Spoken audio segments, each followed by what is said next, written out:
Você está numa fase em que já está começando a cuidar dos seus pais já estão ficando mais velhos e você está atento para isso. Você sabe como se preparar para esse momento, porque você que vai cuidar precisa se preparar. E os pais precisam também se preparar, né, para essa fase do envelhecimento. E aí, como é que vocês enxergam essa questão? Ser pai dos pais é bom ou quais são as encrencas dessa história? Olha, quando você começou a falar, né, se a gente está preparado, eu acho que a pessoa, ela não pensa muito, né? A gente vai passando os ciclos da vida, mas a gente nunca pensa no envelhecimento. Uhum. Então, muitas vezes a gente realmente não se prepara para isso. Nós precisamos nos preparar fisicamente, através de atividades físicas, né? A gente precisa ter em mente que isso é uma realidade, né?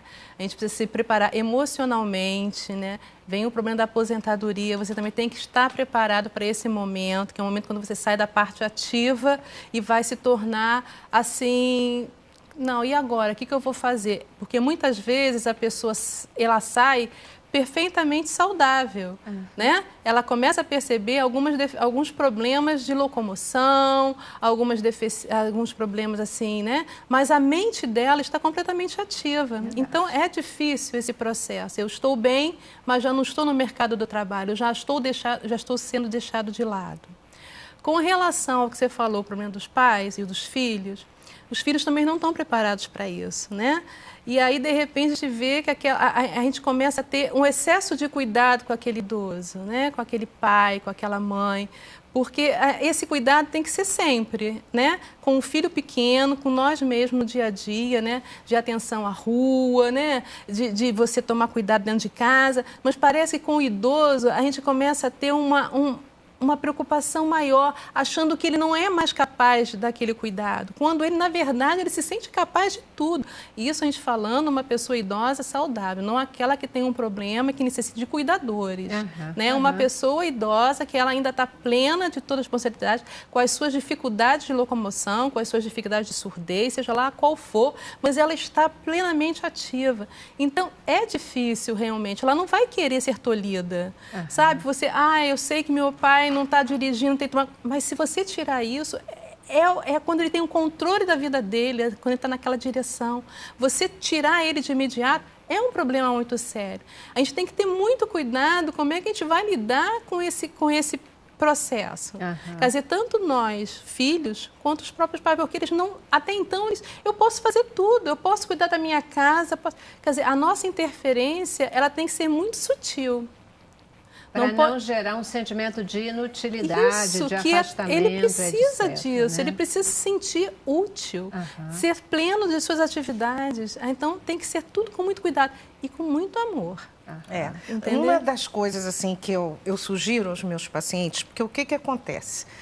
Na maioria das vezes, ninguém está preparado, nem filho, nem pai. Essa que é a verdade. Os filhos, porque levam uma vida ainda na fase, entre aspas, produtiva, de trabalho, que também tem as suas responsabilidades, não é, com outros problemas, digamos assim, familiares, problemas entre aspas, mas que não com seus próprios filhos, de educação, enfim, de administração do lar, da família, marido, enfim, uma série de situações que vão exigir também atenção, tempo, dinheiro, né? E a paciência diminui. Essa é a verdade. Nós não podemos achar que estamos vivendo num mundo de Alice, né? Porque não estamos.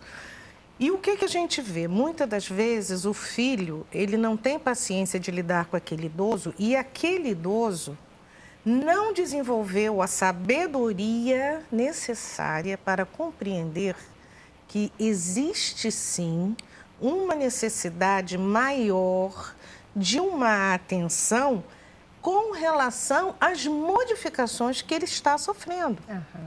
E que ele acate, não é? Aquilo que é necessário ser revisto com prudência. O que a gente vê, por exemplo, eu tiro pela minha mãe, não é? A gente sai para passear, vai a um shopping. Aí eu digo, mãe, eu vou pegar então a cadeirinha de rodas para a senhora poder se locomover melhor, porque aos 92 anos a pessoa anda muito devagarinho. E acaba ela cansando e não aproveitando tudo que ela gosta. A primeira reação é um escândalo. Sabe? Aquela coisa assim, você acha que eu sou um inútil? Eu não sou. Eu digo, minha mãe, a senhora não é um inútil. Mas olha o tamanho desse shopping. É uma questão quase que de aceitação. Aceitação. Do estágio de vida. Exatamente. Né? É importante que isso aconteça. E que é para ficar melhor. Aí depois que ela aceita, aí ela fala assim, ai, que ótimo, vamos ali, vamos lá. Aí ela me leva para ver aquilo ali. Olha que roupinha bonita. Aí eu falo para ela, viu, mãe, como foi bom? Como a senhora ganha com relação a isso? Ela fala assim, não, mas eu não sou uma inútil. Eu ando. Eu digo, não, claro que a senhora anda, mas a senhora vai ter uma possibilidade de ver mais coisas se não precisar andar tanto.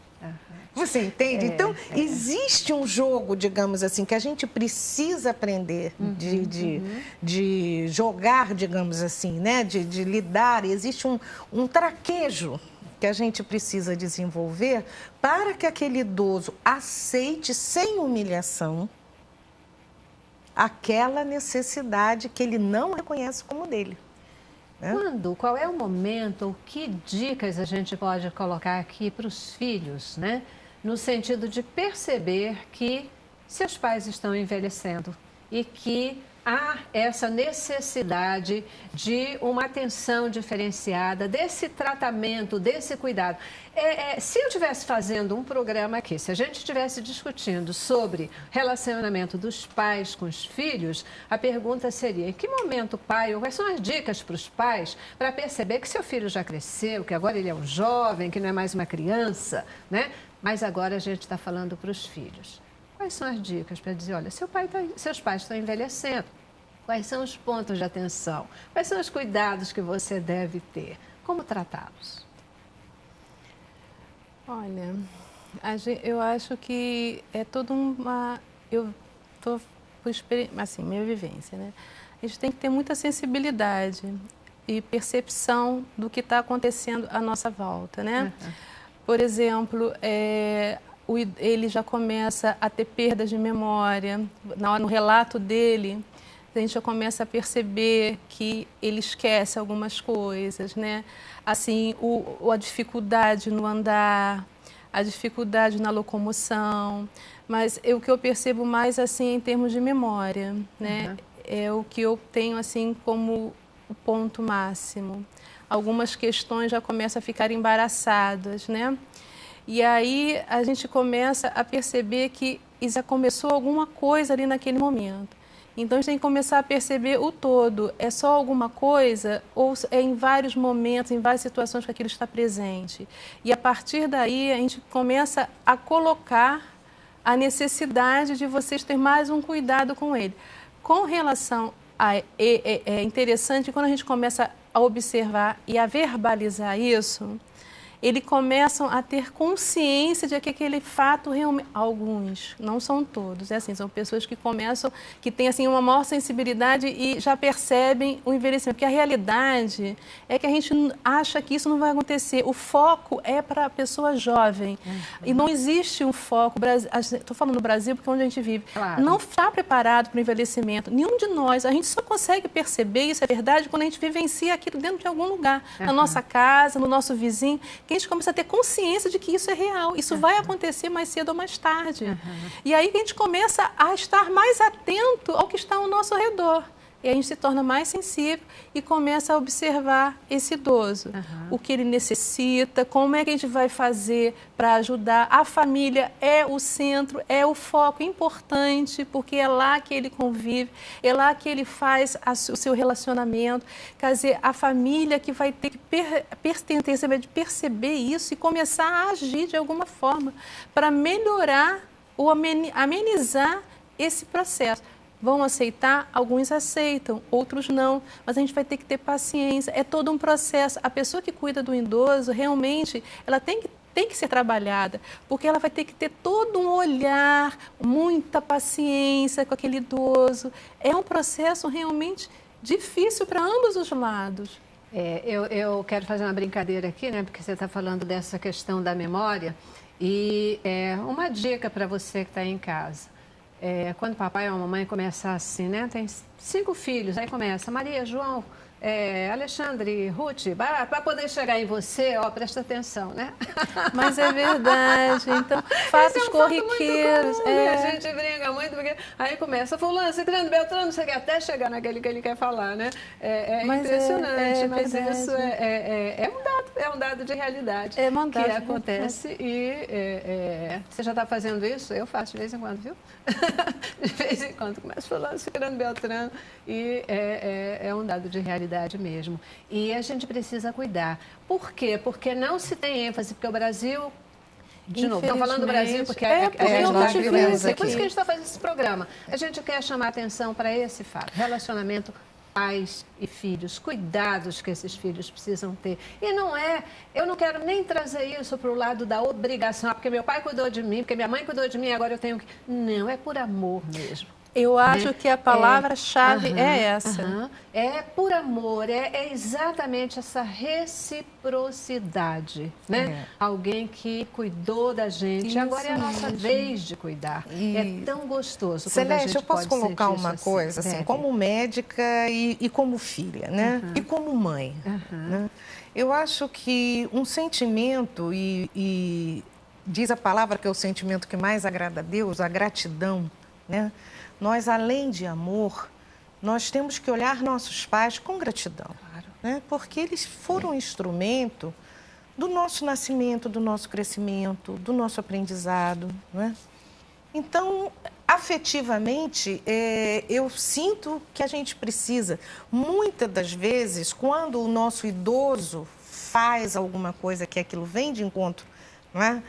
A nossa paciência, o nosso limite de tolerância, que a gente expanda mais um pouquinho por gratidão, né? Por compreensão, por gratidão, porque eu sei que, de vez em quando, é muito normal isso, nós somos seres humanos, a paciência acaba. Claro, né? Como dos pais, às vezes, acaba em relação aos filhos. Não é? E isso é uma relação mútua, ela é dinâmica, né? Ela não é uma relação estática. Agora, clinicamente falando, me permita aqui abrir esse parênteses, porque eu acho importante. A gente precisa pensar... Primeiro, quando a gente vê que os nossos pais estão envelhecendo, na maioria das vezes, nós já temos alguma idade, né, o suficiente para incentivarmos esses pais a procurarem tratamentos preventivos. Né? Hoje em dia, a geriatria e a gerontologia, ela começa a agir numa fase muito precoce do processo de envelhecimento. A gerontologia vai preparar para a geriatria assumir. Então, existem recursos psicoterápicos suaves, né, indolores, digamos assim, né, que não traumatizem tanto como a arte-terapia. Existem atividades físicas adequadas à terceira idade, exames, tratamentos, como a própria ortomolecular, os exames preventivos, não é? Que a gente tem à mão hoje em dia, a própria ressonância magnética para fazer uma avaliação do estado cerebral, se aquele idoso, né, idoso jovem, se é que podemos dizer assim, né, está com uma circulação cerebral boa, através de uma angiorressonância, se o tecido cerebral não está adoecendo com uma doença degenerativa, com o Parkinson, com o Alzheimer, porque tudo isso, quando visto antes, não é, leva o idoso a ter qualidade de vida. Ele pode tratar e não evoluir até um estado, digamos assim, muito patológico, né? Daquele estado onde ele perde a cognição, onde ele perde a coordenação, né? Dos movimentos. Então, que os pais que estejam começando a envelhecer percebam isso e os filhos incentivem os seus pais a melhorarem a qualidade de vida. Porque tem muito pai que diz assim, bobagem, eu estou bem, não vou ao médico, não tenho nada. Por que nega? Porque nega a possibilidade de envelhecer, nega esse caminho do envelhecimento, né? Exatamente. Aí envelhece mesmo na mente. Exatamente. Com certeza sofrerá de forma mais contundente as questões da velhice. E né? às vezes não valorizam determinadas dores, determinadas limitações.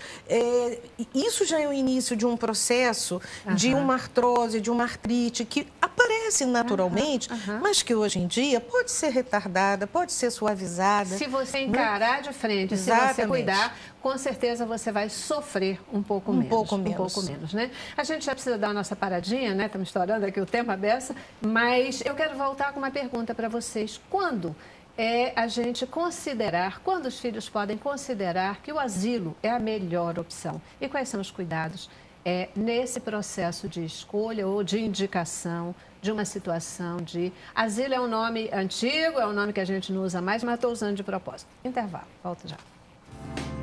Cabeça pra cima.